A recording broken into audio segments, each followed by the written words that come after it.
Hi പ്യാരെ വെച്ചോ എല്ലാ മക്കളും അടിപൊളിയല്ലേ? യെസ്, പരീക്ഷയൊക്കെ കഴിഞ്ഞ് സെറ്റായിട്ട് പുതിയ യൂണിറ്റുകളൊക്കെ തുടങ്ങി അടിപൊളിയായിട്ട് എൻ്റെ മക്കൾ മുന്നോട്ട് പോകുന്നുണ്ട്.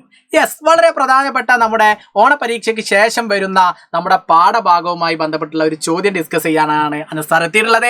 എല്ലാ മക്കളെയും നമ്മുടെ സൈലത്തിന്റെ ക്ലാസ്സിലേക്ക് സ്വാഗതം ചെയ്യാൻ കമോണ പരിപാടി അടിപൊളിയായിട്ട് എന്ത് ചെയ്യുക, എൻ്റെ മക്കൾ സെറ്റായിട്ട് നിൽക്കുക.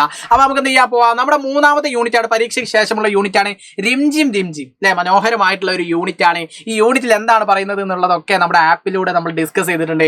യൂട്യൂബ് ലൈവ് നമുക്ക് വരാനുണ്ട്. അപ്പോൾ നമ്മുടെ പൃഥ്വി ബാച്ചിൽ ആരെങ്കിലും ജോയിൻ ചെയ്യാത്തതുണ്ടെങ്കിൽ നമുക്ക് 15% ഓഫ് ഒക്കെ ഉണ്ട്. അത് അതിന്റെ ലാസ്റ്റ് ഡേറ്റ് ഇന്നൊക്കെയാണ്. അപ്പം ആരെങ്കിലും ജോയിൻ ചെയ്യാത്ത മക്കളൊക്കെ ഉണ്ടെങ്കിൽ നമ്മുടെ പൃഥ്വി ബാച്ചിലേക്ക് ഇങ്ങ് കടന്നു പോര്, നമുക്ക് അടിപൊളിയാക്കാം. അനസാർ അവിടെ ഉണ്ട്. അതേപോലെ മറ്റു ഫാക്കൽറ്റീസ് ഒക്കെ നിങ്ങൾക്ക് വേണ്ടി ഇവിടെ തയ്യാറെടുപ്പൊക്കെ കഴിഞ്ഞിങ്ങനെ നിൽക്കുക. അപ്പം നമ്മുടെ പൃഥ്വി ബാച്ചിൽ ഓൾറെഡി ഉള്ള മക്കളൊക്കെ ഉണ്ട്. അപ്പോൾ അവരൊക്കെ നല്ല അടിപൊളിയായിട്ട് നിൽക്കുന്നുണ്ട്. അപ്പോൾ നിങ്ങൾ ചെയ്യാൻ സെറ്റാക്കാം. അപ്പം നമ്മുടെ യൂട്യൂബിലൊക്കെ ലൈവ് വരാനുണ്ട്. അപ്പോൾ നമുക്ക് അടിപൊളിയാക്കണം. അപ്പോൾ സെറ്റല്ലേ? അപ്പോൾ നമുക്ക് നോക്കാം. നമ്മുടെ മൂന്നാമത്തെ യൂണിറ്റിലെ ആദ്യത്തെ പാഠഭാഗമാണ് പേട് കാ ജാദു അല്ലെ. മരവുമായി ബന്ധപ്പെട്ട അടിപൊളിയായിട്ടുള്ള ഒരു കഹാനി തന്നെയാണ് അല്ലെ.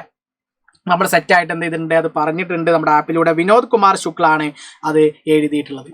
നോക്കാം. അപ്പോൾ ഇതിൽ വളരെ പ്രധാനപ്പെട്ട ഒരു ആക്ടിവിറ്റിയാണ് മക്കളെ, പരീക്ഷയിൽ ചോദിക്കുന്ന ഒരു ആക്ടിവിറ്റിയാണ് സഹി മിലാൻ കരെ. ശരിയായിട്ട് നമ്മൾ എന്ത് ചെയ്യണം, കണക്ട് ചെയ്യണം. അപ്പോൾ നമുക്ക് ഇതേപോലെ ഒരു ചിത്രം തരും. ആ ചിത്രവുമായി ബന്ധപ്പെട്ടിട്ടുള്ളത് ക്രമം തെറ്റിച്ച് നമുക്ക് തരും. അപ്പോൾ നമുക്ക് എന്ത് ചെയ്യാം, ഇത് രണ്ട് കോളമായിട്ട് കൺസിഡർ ചെയ്യാം അല്ലെ. രണ്ട് കോളായിട്ട് വേണമെങ്കിൽ നമുക്ക് ഇത് എന്ത് ചെയ്യാം, കണക്കാക്കാം. അപ്പോൾ നമ്മൾ എന്ത് ചെയ്യാണ്, എ കോളവും ബി കോളവും ആക്കണം, നമുക്ക് പെട്ടെന്ന് മനസ്സിലാക്കാൻ വേണ്ടി. അപ്പോൾ ഇതേപോലെ ഒരു ചിത്രം തന്നിട്ട് നമ്മളോട് പറഞ്ഞാൽ നമ്മൾ ആദ്യം എന്ത് ചെയ്യണം, ആ ചിത്രത്തിൽ എന്താണ് പറഞ്ഞിട്ടുള്ളത് അത് നമ്മൾ ഐഡന്റിഫൈ ചെയ്യണം. അപ്പോൾ ആദ്യത്തെ ചിത്രം എന്താ, സാറേ പൂമ്പാറ്റയാണ്. അപ്പോൾ നമ്മൾ ഇവിടെ എന്ത് ചെയ്യാവുന്ന ജസ്റ്റ് നമ്മൾ അറിയാൻ വേണ്ടിയിട്ട് പെൻസിലേറ്റ് എഴുതി വെക്കുക, പൂമ്പാറ്റ.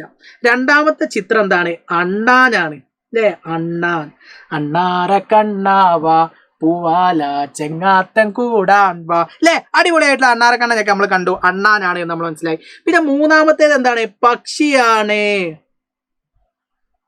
പക്ഷിയെ നമ്മൾ എന്ത് ചെയ്തു, അടിപൊളിയായിട്ട് ഐഡന്റിഫൈ ചെയ്തു. പിന്നെ നാലാമതായിട്ട് എന്താണ്, നമ്മുടെ ഒരു കുരങ്ങച്ചനാണ് അല്ലെ. കുരങ്ങനല്ലേ അല്ലേ. ആ കുരങ്ങനെ നമ്മൾ എന്ത് ചെയ്യാണ്, ഇവിടെ ഐഡന്റിഫൈ ചെയ്ത് വെക്കുകയാണ്, കുരങ്ങൻ.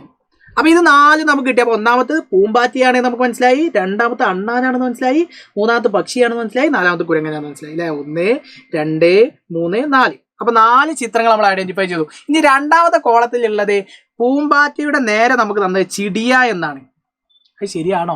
ചിടിയ എന്ന് പറഞ്ഞാൽ എന്താ, പക്ഷിയാണല്ലേ. അപ്പൊ ചിടിയ പക്ഷിയാണ്. ഇനി ബന്ദർ എന്ന് പറഞ്ഞാൽ എന്താ, ആരാ ബന്ദർ? കുരങ്ങനല്ലേ. അപ്പൊ അതും നമ്മൾ എഴുതി വെച്ചു, കുരങ്ങൻ. മൂന്നാമത്തെ ഗിൽഹരി അല്ലെ. ഗിൽഹരി ആരാ, അതാണ് നമ്മുടെ അണ്ണാൻ അല്ലെ. നാലാമത്തെ തിത്തലിയാണ് തന്നത്. തിത്തലി എന്ന് പറഞ്ഞാൽ പൂമ്പാറ്റ. ഇനി നമ്മൾ എന്ത് ചെയ്യണം, ക്രമമായിട്ട് എഴുതണം. ഈ 1 അനുയോജ്യമായ ചിത്രത്തിന് ഏത്, 2 അനുയോജ്യമായ ചിത്രത്തിന് ഏത്, 3 അനുയോജ്യമായ ചിത്രത്തിന് ഏത്, 4 അനുയോജ്യമായ ചിത്രം ഏത്, ഇത്തരത്തിൽ നമ്മൾ എന്ത് ചെയ്യണം, എഴുതണം.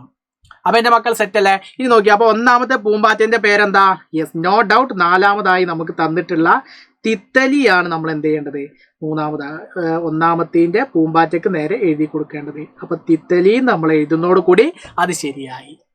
തെറ്റാണോ? അപ്പൊ ഒന്നാമത്തെ നമ്മൾ കണ്ടെത്തി. ഇനി രണ്ടാമത്തെ അണ്ണാനെ നമ്മൾ കണ്ടെത്തണം. അണ്ണാന് നമ്മൾ പറയുന്ന പേരാണ് എന്താ പറയുന്നത്, യെസ് ഗിൽഹരി എന്നാണ്.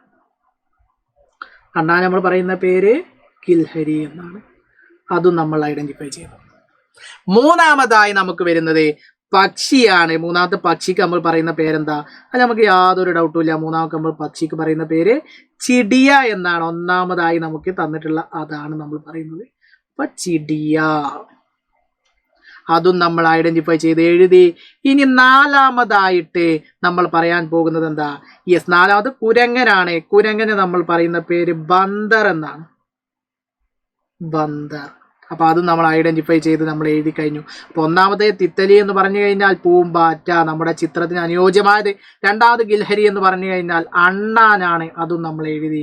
മൂന്നാമതായിട്ട് ചിടിയ അല്ലെ, അഥവാ പക്ഷിക്ക് നമ്മൾ അനുയോജ്യമായി അതും എഴുതി. അഞ്ചാമതായി ബന്ദറിലെ കുരങ്ങൻ, അതും നമ്മൾ എന്ത് ചെയ്തു, എഴുതി. അടിപൊളിയല്ലേ? അപ്പൊ ഇത്തരത്തിലുള്ള ഒരു ചോദ്യം ഈ വരുന്ന പരീക്ഷയിൽ 4 മാർക്കിന് നമ്മളോട് ചോദിക്കും, അല്ലെങ്കിൽ 5 മാർക്കിന് നമ്മളോട് ചോദിക്കും. അധികം 5 മാർക്കിനാണ് നമ്മളോട് എന്ത് ചെയ്യാറ്, ചോദിക്കാറുള്ളത്. 4 5 മാർക്കിനാണ് കൂടുതലായി നമ്മളോടൊക്കെ ചോദിക്കുന്നത്. 5 മാർക്കിനാണ്. ചിത്രം തന്നിട്ട് ഐഡന്റിഫൈ ചെയ്യാൻ വേണ്ടിയിട്ട് പറയും.